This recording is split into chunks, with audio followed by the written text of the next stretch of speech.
All right. Hurricane Lee, let's talk about him. Here he is, visible satellite. There he is churning about just west of Bermuda, actually, and a few hundred miles east of the Carolinas. He was much stronger a few days ago.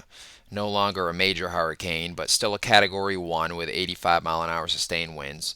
You can see his eye kind of got clouded over, and it starts to open up again. I don't think that's from intensification. I think that's more some of the convection being displaced from the center and training dry air into the system, which will eventually weaken it.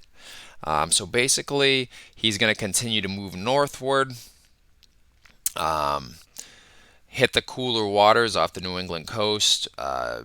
Probably be a Category 1 hurricane at that point, but a borderline hurricane and eventually weaken enough before landfall. So it's a strong tropical storm, although probably an extra tropical storm. So basically, it's lost its tropical characteristics. It is essentially become a nor'easter. For all intents and purposes, the effects are more or less going to be the same. Whoever you are in the path of this system, which will likely be coastal New England and the Canadian Maritimes. You can see this plume of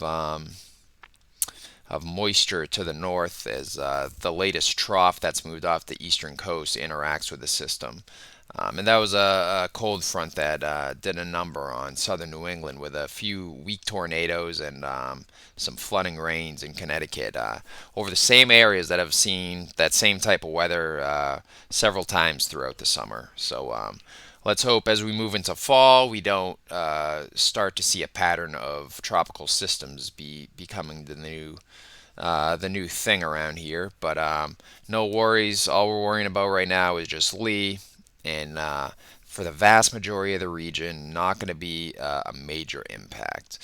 We have some high pressure over the Great Lakes to the west of Lee that's going to kind of keep them from veering off course into New England, and with the exception of far eastern Maine, down east Maine, and the Canadian Maritimes. So not going to make a landfall anywhere in southern New England at least.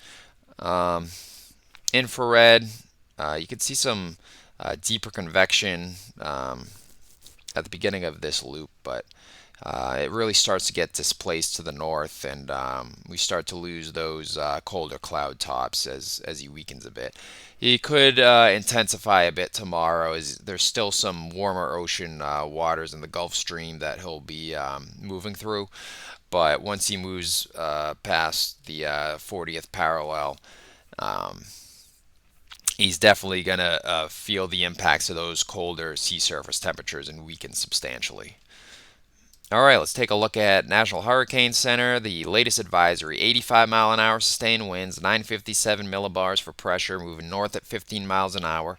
Doesn't sound very fast, but it's enough to keep him moving, so he's not going to be a system that just sits over the region and just dumps rain and causes flooding like a slow moving system would. Um, so let's take a look at the old cone of uncertainty, which has become more and more certain, and his track is quite certain now. Earlier, there were some outliers in terms of models, a few of them wanting to push him a bit further west, but they've since kind of snapped into place with the other models. With a track that's pretty much south to north with a couple small wobbles, but ultimately ending up into the Bay of Fundy. So this blue line is a tropical storm warning that everyone in the eastern New England coast north of Narragansett is under, and there's even a hurricane watch for eastern Maine into parts of Nova Scotia. You see the timing on here, 8 p.m. Friday. Will still quite a bit ways south of New England, but I think some of those outer tropical storm force winds might start to be felt for the Cape and the islands, and some of those rain bands maybe start making an appearance late Friday night for southeast New England. 8 a.m. Saturday, everybody's feeling the impacts. There's rain along the coast. There's some of the strongest winds that Cape and the islands are going to see.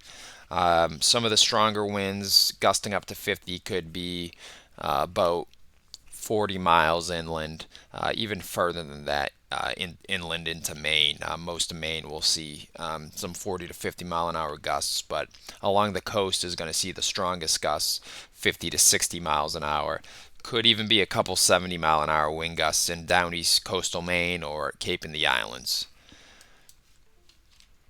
All right, let's look at a future radar here for from the College of DuPage interface. This is the NAM 12 kilometer. Start to see those rain bands moving into the southeast part of the region.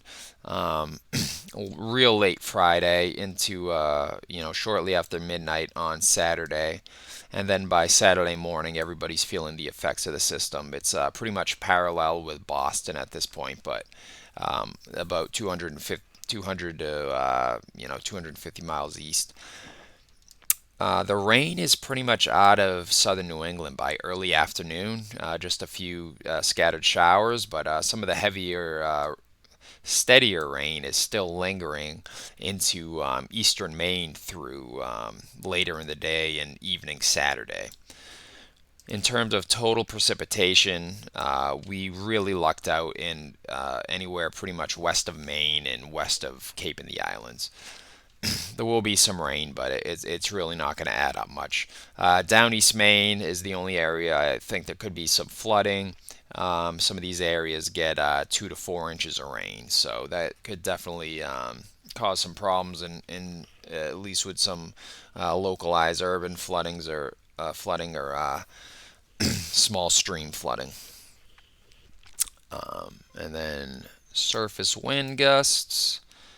So we start to see those stronger 40 to 50 mile an hour wind gusts push into southeast Mass once again really late Friday. And then everybody on the coast is feeling it by about 8 a.m. on Saturday. You can see some of the stronger hurricane force gusts in these kind of brown poop colored thing they chose. But luckily, these are offshore winds, so it's not going to have the momentum of open water unless you're in parts of the Cape. So that's why some of the stronger winds aren't going to, the 70 mile or 80 mile an hour wind gusts aren't going to penetrate inland.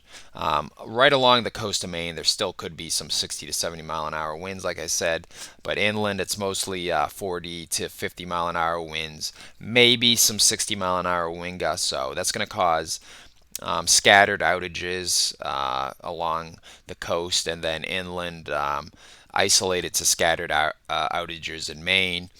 And for southern New England, I'd say scattered outages for Cape and the Islands and the immediate coast, and then isolated outages about 40 miles inland, where we're still seeing some 35 to 45 mile an hour winds with a few gusts to 50 miles an hour. Um, and most of those strong winds are out by Saturday evening. They're out of the region. If you were worried about something like what happened last Friday in the Merrimack Valley with 70, 80 mile an hour, the macroburst that went through, it's not going to be anything like that. Where there was, I think, almost 60,000 customers within a few towns without power. Trees down everywhere. If you survive that, you'll definitely survive this no problem. Any places worried about flooding, like Leominster or Providence or Connecticut, you're hardly gonna get rained on at all. So flooding isn't anything you need to worry about with this system. So pretty much just a showery, breezy day for the first half of Saturday for southern New England, and then that continues into Maine with some heavier rain and stronger winds throughout the day Saturday. Overall, it's pretty much just like a cool season nor'easter that's not super impactful. So don't worry, you'll survive.